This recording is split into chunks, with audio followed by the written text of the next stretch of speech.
The invitation arrived on a Tuesday in March, along with my latest health screening results that I'd been dreading to open. Cream-coloured cardstock with gold embossing that probably cost more per piece than I spent on groceries in a week. Mr. and Mrs. Marcus Chen request the honour of your presence. I had to read it twice before I realised my son was getting married. And I was being informed through a formal invitation rather than a personal conversation. No phone call, no visit, just an expensive invitation in the mail like I was a business associate they felt obligated to include. The irony wasn't lost on me that it arrived the same day as my medical bills, reminding me of my mounting healthcare costs. I set both documents on my kitchen counter next to the stack of overdue medical bills and stared at them for a long time. Marcus was 29 now, successful as a financial analyst with multiple certifications in portfolio management and risk assessment. He'd completed his MBA through night school while working full-time, something I'd helped finance by taking on extra shifts. Now he lived in a luxury condominium downtown, managing investment portfolios worth more than I'd see in several lifetimes at my data processing job. He'd been with Isabella for 3 years, and I'd met her exactly twice. Both times were calculated encounters where she evaluated my financial situation with the precision of an auditor. She would ask pointed questions about my retirement planning and investment strategy with a smile that felt like a credit check. The wedding was set for June 15th, a Saturday at the exclusive country club where Isabella's family held a platinum membership. I knew I'd stand out like a budget item in a luxury portfolio. I called Marcus that evening, my hands trembling slightly from the stress of my medical concerns. "Oh, hi, Mom." His voice carried that professional tone he used with clients, like he was multitasking between reviewing market reports and calculating risk assessments. "You sent the invitation?" "I did. Congratulations, honey. Isabella seems like a smart investment. I mean, a wonderful partner." A pause filled with the sound of keyboard clicking. "Yeah, she is. Listen, about the wedding arrangements. I'm so proud of you both. When can we discuss my involvement? I know these events require significant capital outlay, and I've been setting aside money from my overtime." "Mom, stop." His voice sharpened with that authority he used in boardroom presentations. "We don't need financial input from you. Isabella's parents are handling all the capital requirements. It's already been allocated." My heart sank. "I'm not just talking about money, Marcus. I'm talking about being part of the planning process. Mother-son dance, helping choose arrangements, participating in tastings. We've already completed those phases of the project. Look, just attend the event, okay? Wear something appropriate for the demographic, but not too, outdated. Isabella's family network is quite sophisticated. Something appropriate for their demographic, but not too much like me." The message was crystal clear. "Of course," I said, my voice steady despite the familiar ache spreading through my chest and the stress from my health concerns. "I wouldn't want to depreciate the value of your special day." "It's not about depreciation. Never mind. I need to finalize some portfolio reviews. Isabella's analyzing our joint investment strategy." The line went silent and I sat in my cramped apartment staring at both the wedding invitation and my medical bills. In the corner of the invitation in small print it said black tie preferred. I had never owned anything remotely suitable for such an event. My one decent dress was navy blue and 5 years old, purchased when Marcus received his professional certification. Over the next 3 months, I made sacrifices that would have impressed any financial planner. I skipped meals, took on extra weekend shifts despite my fatigue, cancelled my small health insurance upgrade, and delayed necessary medical appointments. By May, I had scraped together enough to purchase a dress that might not embarrass my son at his networking event, disguised as a wedding. Deep emerald green, simple but elegant, from a department store that represented a significant investment for someone in my income bracket. I even allocated funds for new shoes and had my greying hair professionally styled for the first time in years. I wanted to look like I belonged in his world of financial success, like I was worthy of being Marcus Chen's mother. The morning of the wedding, I stood in front of my bathroom mirror, barely recognizing the woman staring back at me. She looked polished, dignified, like someone who might actually belong at a high-end financial networking event. For a moment, I allowed myself to imagine Marcus's face when he saw me. Maybe a flicker of pride, a moment where he introduced me to his new business associates without that subtle wince I'd grown accustomed to. The country club sat on perfectly manicured grounds that rolled toward a small lake. Like a corporate retreat for the wealthy. Luxury vehicles lined the circular drive BMWs, Mercedes, several Teslas, and even a few exotic cars that probably cost more than my annual salary. My 15-year-old Honda Civic, freshly detailed but still obviously from a different economic era, looked like it had wandered into the wrong financial district. Inside, the lobby gleamed with marble and crystal chandeliers that probably cost more than my apartment's yearly rent. Guests mingled in clusters, their conversations peppered with talk of market trends and investment opportunities. The women wore designer dresses that represented months of my income, their jewelry catching the light like small stock portfolios. The men radiated the confidence that comes from never having to check account balances before making purchases. I spotted Marcus near the main staircase, impeccable in his black tuxedo, his dark hair styled by what was probably a very expensive barber. He was deep in conversation with Isabella's father about cryptocurrency investments and emerging market opportunities, his hands gesturing with the confidence of someone who understood complex financial instruments. Isabella stood beside him in a wedding dress that likely cost more than I made in an entire year, radiant and calculating. They looked like they belonged on the cover of a financial magazine. I approached them, my new shoes clicking against the marble floor like a countdown timer. As I got closer, Marcus's gaze found mine, and for just a moment his professional smile faltered. Not with warmth or recognition, but with something that looked disturbingly like he was calculating my net worth and finding it insufficient. "Mom," he said, his voice carefully neutral. Like he was addressing a minor stakeholder. "You made it to the event. You look so handsome," I said, reaching up to adjust his bow tie, a gesture I'd performed countless times during his childhood. But now he stepped back slightly, just enough to break the contact, as if I were contaminating his professional image. "Thanks. You look adequate." The pause before adequate felt like a credit rating downgrade. Isabella's father, a distinguished man with silver hair and the kind of tan that comes from golf courses at exclusive resorts, extended his hand with the practiced efficiency of closing a business deal. "You must be Marcus's mother, David Martinez." "Grace Kim," I replied, accepting his handshake that felt more like a brief audit. "Congratulations on gaining such a valuable addition to your family portfolio." "Indeed." His smile was polite but distant, like he was calculating my contribution to his daughter's future financial security. "Marcus tells us you work in data processing?" "I do data entry mostly." I had learned to be precise about my modest position in the economic hierarchy. But today I'm here as the proud mother of the groom. David nodded and immediately redirected his attention back to Marcus, launching into a detailed discussion about his private equity investments in emerging Asian markets. I stood there for another moment, my value apparently assessed and found wanting before quietly retreating to find my designated spot in their carefully orchestrated social structure. The ceremony was beautiful, like a well-executed business merger. Marcus's eyes never left Isabella as she walked down the aisle, and when they exchanged vows, there was genuine love in his voice that reminded me of when he was small, and would excitedly explain his school projects with such passion. But those moments felt like they belonged to someone else's son, someone from a different economic class. I sat in the third row behind Isabella's extended family and Marcus's business school alumni. No one had reserved me a seat in the front row with the primary stakeholders. No one seemed to notice I was there at all. After the ceremony, as guests moved toward the reception hall discussing market volatility and investment strategies, I lingered in the chapel, smoothing my dress and trying to prepare myself for what came next. The reception would be more challenging, more time to feel economically displaced, more opportunities for small financial humiliations. But I was Marcus's mother. This was his wedding day. I would endure whatever came next because that's what mothers do, regardless of their net worth. I had no idea that in a few hours, I would discover there were limits to what even a mother's love could endure, especially when measured against portfolio values. The reception hall was a masterpiece of understated luxury, like the executive dining room of a Fortune 500 company. White linens, crystal stemware, and centerpieces that looked like they'd been arranged by florists who charged more per hour than I made in a week.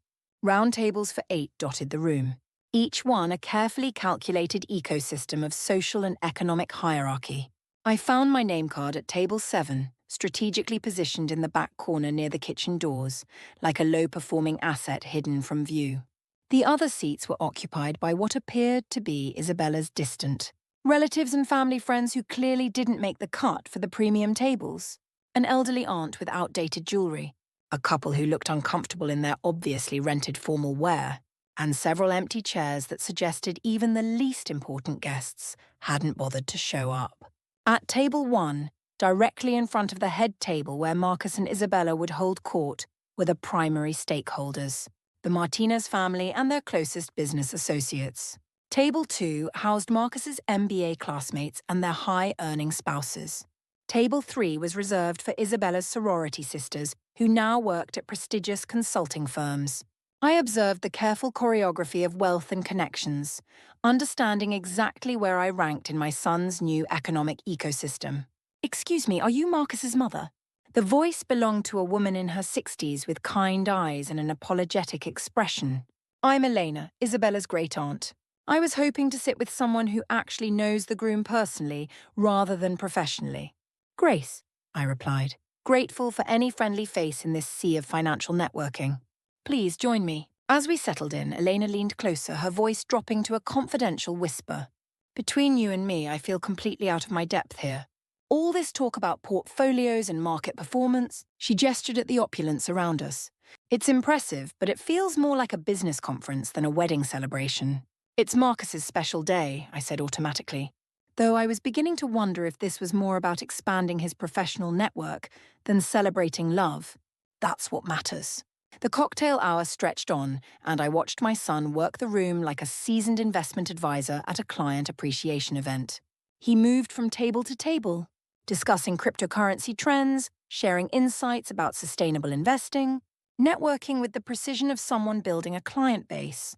But as the minutes ticked by, I noticed something that made my chest tighten with a familiar dread. He was systematically visiting every table except mine. I told myself he was saving the most important relationship for last. I told myself he was busy building professional connections. I told myself anything that would keep the growing, hollow feeling in my stomach from expanding into something that might require medical attention I couldn't afford. When dinner was finally served, the waitstaff moved with the efficiency of a well-managed corporation, delivering plates to the head table first, then working their way through the hierarchy like a carefully planned budget allocation. Tables 1 through 6 received their meals beautifully presented premium salmon with organic asparagus and truffle-infused potatoes, the food still steaming like a successful quarterly report. By the time they reached our table, the kitchen was clearly running behind schedule, like a poorly managed subsidiary. Elena received her plate lukewarm but presentable. The elderly aunt received hers next, then the uncomfortable couple, and then they ran out completely. "I'm so sorry," the server said, looking genuinely embarrassed like someone delivering bad financial news. There was a miscommunication in the kitchen. "Your meal will be out in just a few minutes." 20 minutes passed, then 30. Around us, the other guests had finished eating and moved on to toasts and speeches about successful partnerships and profitable futures. I sat with my empty place setting, my stomach growling quietly, watching my son discuss investment strategies with his new father-in-law while I remained unfed and unacknowledged. Finally, a different server appeared with a plate that looked like it had been scraped together from the bottom of the kitchen's hierarchy. The salmon was cold and looked like it had been sitting under heat lamps. The asparagus was limp and discoloured. The potatoes had congealed with a skin of cooling grease. It resembled the kind of meal you'd find at a discount buffet after the quality items had been taken. "Kitchen scraps," Eleanor whispered sympathetically, her voice filled with genuine outrage. "This is absolutely unacceptable treatment." But I smiled and picked up my fork, my hands steadier than my emotions. "It's fine," I said. "I'm just grateful to be included." The truth was, I was accustomed to receiving the leftovers, accustomed to being the last priority, accustomed to making do with whatever remained after everyone else had taken their share. This was just another variation on a familiar theme that had defined my relationship with my son for years. I was halfway through my cold, unappetizing salmon when I heard it Marcus's voice carrying across the room as he stood to give his thank you speech. But before he addressed the crowd, he was speaking to Isabella, his voice just loud enough for the nearby tables to hear, like a private conversation meant to be overheard. "Did you see they finally brought my mum her food?" He gestured toward my table with a grin that looked calculated and cruel in the soft lighting. She's used to getting the bottom of the barrel anyway, so she won't complain about the quality. Isabella laughed, a sound like crystal breaking against marble. Several people at the head table joined in, following her lead like investors following a market trend. The sound rippled outward as Marcus's MBA classmates picked up on the joke, their wives covering their mouths to hide their giggles like they were sharing insider information. I set down my fork with deliberate care, my hands steady despite the earthquake happening inside my chest, despite the stress that was probably affecting my already fragile health. Elena looked absolutely horrified, her face flushed with indignation. Did he just? It's fine, I said again, but the words felt like ash in my mouth, like a bad investment I couldn't recover from. Marcus continued his speech, thanking the Martinez family for welcoming him into their portfolio of success, thanking his business school network for their ongoing professional support, thanking Isabella for making him the most profitable partnership of his life. He thanked the caterers, the musicians, even the florists who had created such an impressive display of wealth. He never mentioned me, not even as a footnote in his success story. When he finished, the applause was thunderous, like the closing bell of a successful trading day. Glasses clinked, people wiped tears from their eyes, and Marcus bent to kiss his bride as if he'd just delivered the most profitable presentation of his career. I sat in my designated corner, surrounded by cold food and the echoing memory of my son's laughter at my expense, and felt something inside me break cleanly in two. Not shatter, that would have been messier, more dramatic. This was precise, surgical, the final liquidation of whatever emotional investment I'd been desperately trying to maintain. The dancing began after dinner, like a networking event with music. Marcus and Isabella glided across the floor for their first dance, looking like the cover of a luxury lifestyle magazine. Then came the parent dances, David Martinez spinning Isabella with practiced grace while discussing quarterly projections. Isabella's mother swaying sentimentally with Marcus, while probably calculating the return on investment of this entire event. I waited for Marcus to find me for our dance, the mother-son tradition I had anticipated for months. I had even practiced a few steps in my living room while old music played from my phone, imagining this moment of connection. But as the evening wore on, and other family members joined the dancing, it became clear that no invitation was coming my way. Marcus was too busy networking, too important, too caught up in building his new professional relationships to remember the woman who had raised him alone, after his father abandoned us when he was 7. The woman who had worked double shifts to pay for his certification courses and MBA program, who had helped him with his business school applications at the kitchen table every night, sacrificing my own health and financial security, who had driven him to his first job interview in her falling-apart car and cried in the parking lot after saying goodbye, knowing I was losing him to a world that didn't value what I had to offer. Eleanor touched my arm gently, her voice filled with compassion. "Are you all right, dear?" I looked around the room at the laughter and networking, at my son building his professional empire on the dance floor with his beautiful wife, at the life he had constructed that had no place for me in it. For the first time all evening, I felt completely clear about what was happening. "I'm perfect," I said, and meant it with the clarity of someone who had finally seen the true value of her investment. I stood up, smoothing my emerald dress one last time like I was preparing for the most important business meeting of my life. I walked to the coat check, retrieved my purse, and headed for the exit. No one noticed me leaving. Not Marcus, not Isabella, not any of the guests who had spent the evening treating me like a liability on their balance sheet. But as I reached the lobby, I heard footsteps behind me. "Mrs. Kim?" It was Elena, slightly out of breath. "Are you leaving?" "I am." Without saying goodbye. I turned to look back through the doorway at the reception, still in full swing. Marcus was at the bar now, surrounded by his business associates, his tie loosened and his face flushed with champagne and the intoxication of successful networking. He looked young and profitable and completely unburdened by thoughts of his mother. "He won't notice," I said simply, the truth of it hitting me like a final audit. Elena's face crumpled with sympathy. "I'm so sorry. The way he spoke about you." "That wasn't right. That was cruel." "No," I agreed. "It wasn't." But as I walked to my car under the soft glow of the country club's expensive landscape lighting, I wasn't thinking about apologies or sympathy.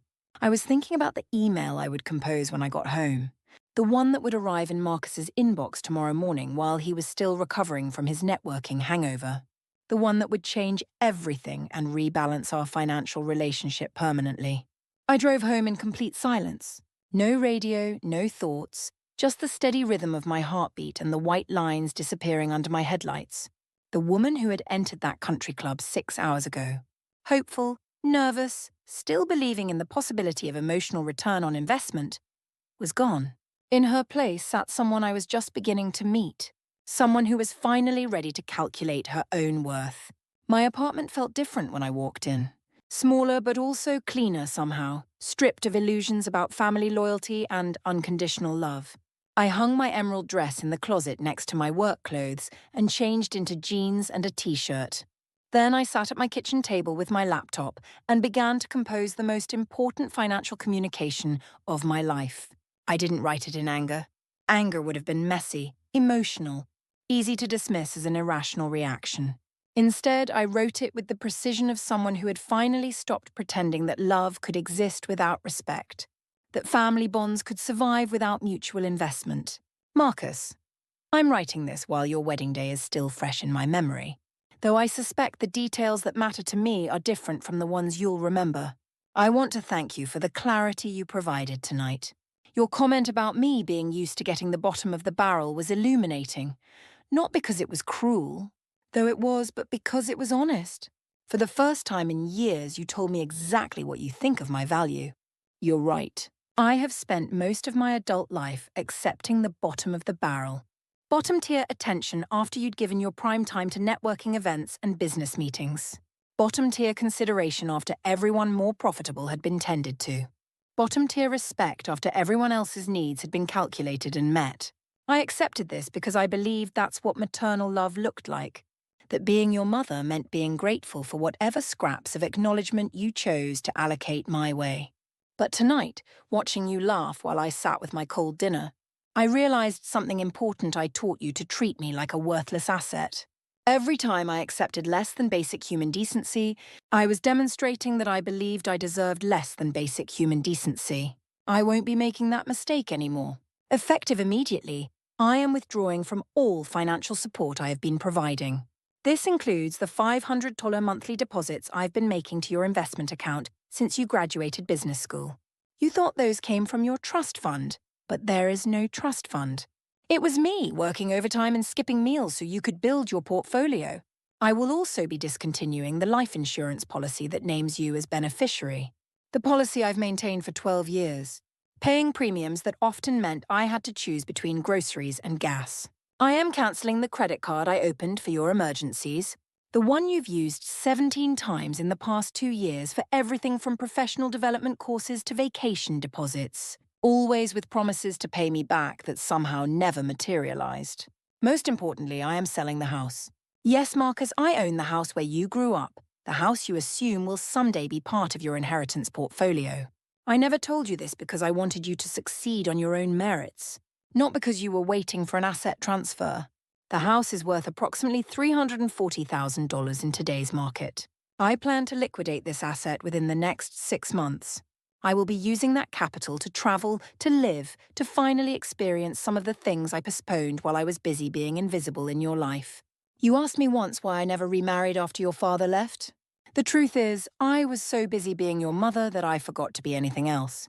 I poured everything I had into raising you, believing that someday you would see all the sacrifices as acts of love rather than signs of weakness. I was wrong about many things, but I was especially wrong about this. I thought that if I loved you enough, you would eventually love me back, not as the woman who cleaned your messes and funded your mistakes, but as a person worthy of basic respect. Tonight you made it clear that will never happen. I'm not angry, Marcus. Anger implies that I expected better returns. Instead, I'm grateful. You've freed me from the exhausting work of trying to earn love from someone incapable of giving it. Don't mistake this for a threat or an attempt at manipulation. I'm not looking for an apology or trying to punish you into better behavior. I'm simply informing you that the Bank of Mom is permanently closed. I hope your marriage brings you happiness. I hope Isabella gives you everything you need. And I hope that someday, when you have children of your own, you'll understand the difference between loving someone and respecting them. You will always be my son, but I will no longer be your safety net. Grace. I read the email 3 times before sending it, checking each word like a financial document that would change everything. Each sentence was measured, deliberate, true. There was no pleading, no room for negotiation, no hidden message begging him to prove me wrong. At 3:47 a.m., I clicked send. Then I poured myself a glass of wine, the expensive bottle I'd been saving for a special occasion that never came, and began planning my new life with the same careful attention I'd once devoted to his success. By Sunday afternoon, I had contacted a realtor with the efficiency of someone executing a business plan. By Monday, I had found a financial advisor to help manage my newfound assets. By Tuesday, I had started researching extended stay apartments in cities I'd never visited, treating it like market research for my new life. By Wednesday, I had scheduled vacation days for the first time in 3 years. Marcus's response came Thursday morning, exactly as I had predicted it would, like a panicked investor watching his portfolio crash. Mom, what the hell is this email? Are you having some kind of breakdown? I think you misunderstood what happened at the wedding. It was just a joke between colleagues. Everyone was laughing, not just at you. You're being way too sensitive about market dynamics. Can we talk like adults? I know you're upset, but selling the house is financial insanity. That's my inheritance asset you're talking about. Dad would roll over in his grave if he knew you were threatening to liquidate my future like this. Isabella thinks you might be having some kind of midlife crisis. She knows a therapist who specializes in women your age who are struggling with empty nest syndrome and poor financial decision-making. I can set up an appointment if you want. Let's just calm down and talk this through. I'll come over Sunday and we can restructure this whole situation. Marcus. I deleted the email without responding, like closing a bad investment account. Saturday brought another message, this one shorter and more demanding. Like a creditor making threats, Mom. I've been trying to call you for 2 days. Pick up your phone. We need to discuss this house situation before you do something stupid that affects both our financial futures. I talked to a lawyer and you can't just cut me out of my inheritance like this. My investment portfolio is counting on that property value.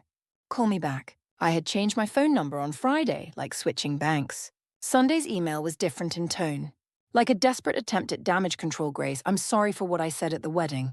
I was drunk, and I wasn't thinking clearly about professional boundaries. You know I love you, and I didn't mean to hurt your feelings. But this whole thing is getting out of hand. Isabella's parents are asking questions about why my mother is acting erratically, and it's embarrassing for both of us in our professional circles. Look, I'll pay you back for whatever money you think I owe you. We can work out a payment plan with proper interest rates. But you can't sell the house. I have colleagues who are interested in buying it from you at a fair market price if you really need the liquidity right now. Let's just meet and talk this through face to face. I'll take you to dinner somewhere nice and we can sort all this out like a proper business negotiation. I forwarded this email to my realtor with a note. Please expedite the listing process. Full asking price, no family discounts. The house went on the market Tuesday morning, with professional photography that made it look like a premium investment opportunity. It had 3 showings by Thursday and 2 competing offers by the weekend. I accepted the higher offer £15,000 over asking price, cash deal, 30-day closing, like the successful sale of a blue-chip stock. Marcus's final email arrived that Sunday. Like a hostile takeover attempt that had failed, you win. I don't know what kind of game you're playing, but congratulations. You've managed to destroy our relationship and humiliate me in front of my new family. I hope whatever point you think you're making is worth losing your son over. Don't contact me again. I'm done trying to fix whatever is broken in you. I printed this email and put it in a folder labeled Evidence, not for any legal purpose, but as a reminder of who my son really was when he thought I might stop funding his lifestyle. The closing on the house was scheduled for July 20th. Like the final settlement of a major investment. I had already put deposits down on a furnished apartment in Savannah and booked a month-long stay in a bed and breakfast in Vermont for the fall. For the first time in 30 years, I was making plans that had nothing to do with Marcus's needs, Marcus's schedule, or Marcus's financial approval. The woman who had raised him was gone. In her place was someone who was finally ready to live for herself, like a successful entrepreneur launching her own venture. The house sold on a Tuesday, like any other profitable transaction. I signed the papers in a conference room that smelled like leather and expensive cologne, surrounded by strangers who treated this transaction like any other business deal, which I suppose it was. The check was substantial enough to make the banker raise her eyebrows slightly as she processed the deposit $355,000 after fees and commissions. More money than I had ever held at one time. More money than Marcus had ever imagined I possessed, like a secret investment that had finally matured. I drove past the house one last time after the closing. The new owners had already moved in. A young couple with a toddler who was riding a plastic tricycle in the driveway where Marcus used to practice his presentation skills for school projects. They looked happy, oblivious to the decades of sacrifice and disappointment that had played out within those walls. I felt nothing looking at it. No nostalgia, no regret. It was just a building now, holding someone else's dreams like a divested asset. My phone, the new number Marcus didn't have, had remained blissfully silent for 3 weeks. But that evening, as I was packing the last of my belongings for the move to Savannah, someone knocked on my apartment door. Through the peephole, I saw Isabella standing in the hallway, looking perfectly composed in her designer clothes and subtle makeup. She was alone, like a solo negotiator. I opened the door but didn't invite her in. Grace. Her voice was carefully modulated, the tone she probably used with difficult clients at whatever consulting firm she worked for. May I come in? I think we need to discuss this situation. I don't think we do. Please. This affects all of our financial futures. She gestured vaguely at the space between us. This whole situation has gotten completely out of control. I stepped aside and let her enter, more out of curiosity than courtesy. She took in my half-packed boxes and bare walls with the same analytical assessment she'd used when evaluating my dress at the wedding, like she was appraising assets for liquidation. Coffee? I offered, though I hoped she'd decline. That would be lovely. I made 2 cups from the instant coffee that was all I had left, serving them in mismatched mugs. Isabella accepted hers with a smile that didn't reach her eyes, like a polite rejection of a business proposal. I want you to know that I had no idea Marcus was financially dependent on you to such an extent. She sipped her coffee delicately, like she was testing it for quality. He never mentioned the monthly deposits or the credit card arrangements. I'm sure he didn't. When I married him, I assumed his investment account represented his own financial discipline and earning capacity. If I had known, she trailed off, letting me fill in the blanks about what a responsible woman like her would have done with that information. Would it have mattered? Isabella's composure flickered slightly like a stock price dip. Of course it would have mattered. I don't believe in adults relying on their parents indefinitely. But now that we know about these arrangements, we can work something out. Marcus's salary is quite competitive, and with my income, we can certainly manage a reasonable repayment plan with interest. There's nothing to repay. I was giving gifts to my son, gifts that I'm no longer in a position to give. Grace. Isabella leaned forward, her voice taking on a more urgent tone. Like someone trying to close a deal. I need you to understand something. Marcus's reputation at his firm is suffering significant damage. When he couldn't make his car payment last month because of this misunderstanding, he had to borrow money from his supervisor. That's not the kind of thing that looks good when partnership reviews come around. I waited for her to continue, my face as neutral as a professional poker player. The credit card situation has been particularly problematic for our credit scores. He had several automatic payments set up, his gym membership, his professional development courses. Even our honeymoon was partially charged to that card. When those payments started bouncing, it created complications with our financial standing. I can imagine. We had to move out of our luxury condominium. The mortgage payments were, she gestured helplessly, like someone watching their portfolio crash. We're staying with my parents temporarily while we figure out our housing situation. This was new information that felt like insider trading intelligence. Marcus and Isabella, the golden couple, living in his in-laws' guest room because the Bank of Mom had closed permanently. I'm sorry to hear that. Are you?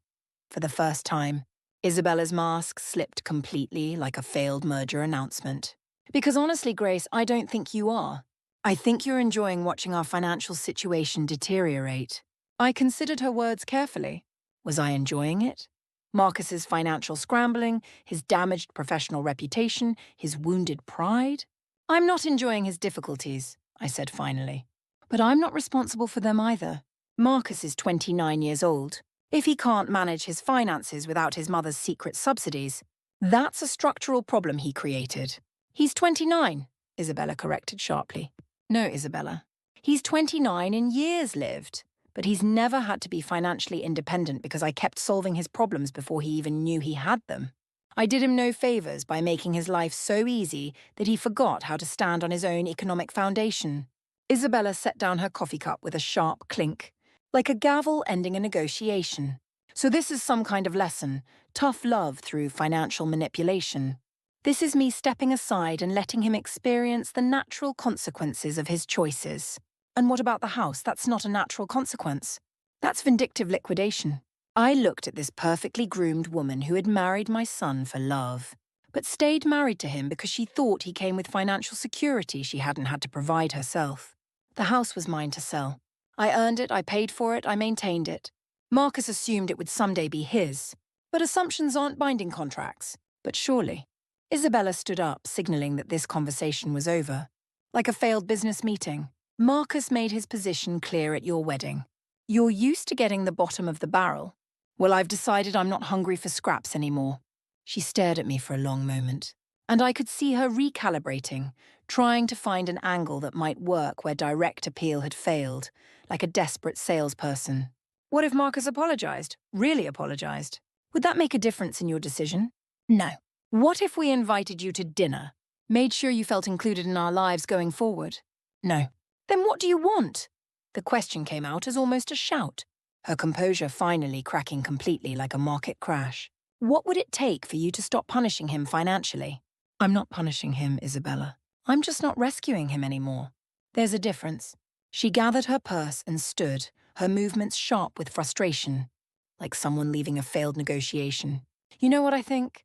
I think you're bitter because your life didn't turn out the way you wanted it to. And now you're taking it out on Marcus because he's successful and happy. I walked her to the door, unmoved by her analysis. Marcus's success was built on a foundation I provided without his knowledge. His happiness was subsidized by my poverty. Now we'll see what he can build on his own. After she left, I finished packing in peace, like closing the books on a completed project. The next morning, I loaded my car with everything I owned that mattered. 2 suitcases, a box of books and my laptop, and drove south toward a life I had never imagined possible, like a successful entrepreneur starting fresh. In Savannah, I rented a small apartment 4 blocks from the river. The rent was reasonable, the neighborhood was walkable, and for the first time in decades, I could afford it without sacrificing other necessities. I found a part-time job at a local bookstore, nothing glamorous, but enough to supplement my substantial savings while I figured out what came next. The owner, a woman named Sophia, who was about my age, offered me the position the same day I applied. You seem like someone who understands that books are more than just inventory, she said after our brief interview. For 3 months, I lived quietly, anonymously, peacefully. I read books I'd never had time for, took long walks along the river, learned to cook meals for one person without feeling sorry for myself. I heard nothing from Marcus, which was exactly what I expected. But then, on a Thursday afternoon in October, Sophia handed me a phone message. Someone called looking for you, said he was your son. He sounded. She paused, searching for the right word. Desperate. I stared at the phone message for a long time. Marcus had somehow tracked me down, found the bookstore, convinced Sophia to take a message. The fact that he'd gone to such lengths told me everything I needed to know about his current state of financial desperation. Did he say what he wanted? I asked. Just that it was urgent and he needed to speak with you. He left a number. She studied my face carefully. You don't look happy about hearing from him. I'm not. Family's complicated, she said with the wisdom of someone who'd lived long enough to understand that blood doesn't automatically create bonds worth maintaining. I folded the message and put it in my pocket. 3 hours later, as I was shelving returns in the poetry section, I threw it away like discarding junk mail. But Marcus wasn't the type to give up easily when he needed something, especially when his financial situation was at stake. 2 days later, he appeared at the bookstore in person. I was helping a customer find a biography when I looked up and saw him standing near the front door, scanning the store like he was conducting market research. He looked terrible, thinner than I remembered. His clothes wrinkled, his usual confident posture replaced by something that resembled financial panic. I finished with my customer and walked over to him, my expression as neutral as a professional negotiator. Marcus, Mom, His voice cracked slightly on the word. Thank God. I've been trying to find you for weeks. I heard. What do you want? He glanced around the store, taking in my name tag, my sensible shoes. The life I'd built without him, like he was calculating my net worth. Can we talk somewhere private? We can talk here. Please. This is important. There's a coffee shop next door. I'm working. Then after work, I'll wait. I looked at this man who had once been my little boy, who used to crawl into my bed during thunderstorms and tell me I was the best mom in the world. That child was gone, replaced by someone who only remembered I existed when he needed financial assistance. I get off at 6. The coffee shop closes at 7. You have 1 hour. Relief flooded his face like a successful stock purchase. Thank you. I'll be waiting. At 6:01, I found him at a corner table, 2 cups already ordered. He'd gotten me a latte with extra foam, the way I used to drink them when he was in high school and we'd occasionally go to the mall together. The gesture was calculated to remind me of better times, like using nostalgia as a negotiation tactic. I sat down without touching the coffee. You look good, he said, rested. Like you're doing well financially. What do you want, Marcus? He took a breath, composing himself like someone preparing for a crucial presentation. When he spoke, his voice had the rehearsed quality of someone who'd practiced this conversation multiple times. I want to apologize for everything. The wedding, the way I spoke to you, the way I took you for granted all these years. I was wrong and I'm sorry. I waited for more, like listening to a sales pitch. I know I hurt you, and I know saying sorry doesn't fix everything that's happened. But I'm hoping we can start over, build a better relationship going forward. Are you? Yes. I've learned a lot about myself over the past few months. About what really matters. And what matters is family. Interesting timing for this revelation. His carefully composed expression flickered like a computer glitch. What do you mean? I mean, it's curious that you discovered the importance of family right around the time your financial situation became difficult. This isn't about money. I leaned back in my chair, studying him like analyzing a questionable investment. Isn't it? Because Isabella paid me a visit a few months ago. She was quite informative about your current financial circumstances.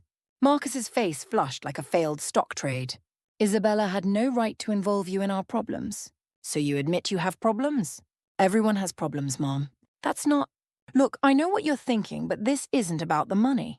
Yes, things have been tight since you cut us off, but we're managing. I got a promotion at work. Isabella's taking on more clients. We're fine. Then why are you here? The question hung in the air between us like a pending transaction. Marcus stared into his coffee cup, his composure finally beginning to crack like a failing investment. Because I miss you, he said quietly. Because I realize what I lost. What did you lose, Marcus? My mother. My family. The person who always believed in me, even when I didn't believe in myself. The person who always rescued you financially, you mean? That's not fair, isn't it? Because I've been thinking about our relationship over the past few months, and I've realized something interesting. You never called me just to talk. You never visited unless you needed something. You never included me in your life unless it benefited you somehow. So when you say you miss me, what exactly do you miss? Marcus's hands were shaking slightly as he reached for his coffee. Like someone watching their portfolio crash. I miss having a mother who loved me. I did love you. I loved you so much that I forgot to require you to love me back. I do love you. No, Marcus. You love what I provided. The safety net, the financial support, the unconditional acceptance of your choices no matter how they affected me. You loved having a mother who asked for nothing and gave everything. That's not true. I opened my purse and pulled out my phone, scrolling to the photo gallery like presenting a business report. Do you know what I've been doing for the past 4 months? He shook his head. I went to Charleston and took a cooking class. I learned to make paella from scratch. I visited Asheville and hiked parts of the Blue Ridge Parkway. I spent 2 weeks in Vermont watching the leaves change colors. I've read 37 books, learned to play chess, and started taking Spanish lessons online. I showed him photos me laughing with my cooking class, standing on mountain overlooks, reading in a hammock strung between 2 oak trees. I've been living, Marcus. For the first time in 30 years, I've been living for myself instead of waiting for you to need me. But you could still do those things. We could even do some of them together. Could we? When was the last time you expressed interest in doing anything with me that wasn't connected to a favor you needed? Silence, like a failed conference call. I'll wait, I said. More silence. The truth is, Marcus, you never saw me as a person. I was a function, the mom function.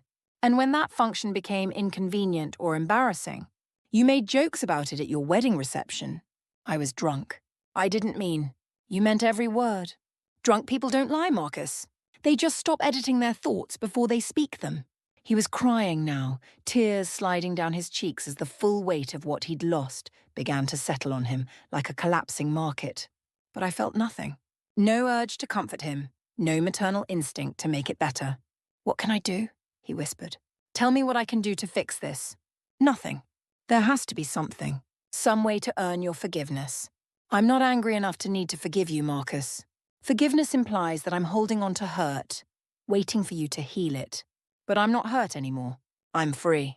I don't understand. I know you don't. That's exactly the problem. I stood up, leaving my untouched latte on the table like abandoning a bad investment. Marcus looked up at me with the expression of someone watching their entire world collapse. Wait, please don't leave like this. I'm not leaving, Marcus. I left months ago. You just finally noticed. I walked toward the door, then turned back one last time. For what it's worth, I hope you learn to be happy with the life you chose. But you'll have to learn it without me. Outside, the Savannah evening was soft and warm. I walked slowly back to my apartment, past the squares filled with Spanish moss and the sound of jazz drifting from restaurant patios. Somewhere behind me, Marcus was probably still sitting at that table, trying to process the fact that his safety net was never coming back. Tomorrow I would start planning my next adventure. Maybe Italy, maybe Colorado, maybe somewhere I'd never imagined going when I was too busy being someone's mother to be myself. The woman who had spent 30 years accepting leftovers was gone forever. In her place was someone who had finally learned that she deserved a seat at the table, or better yet, a table of her own.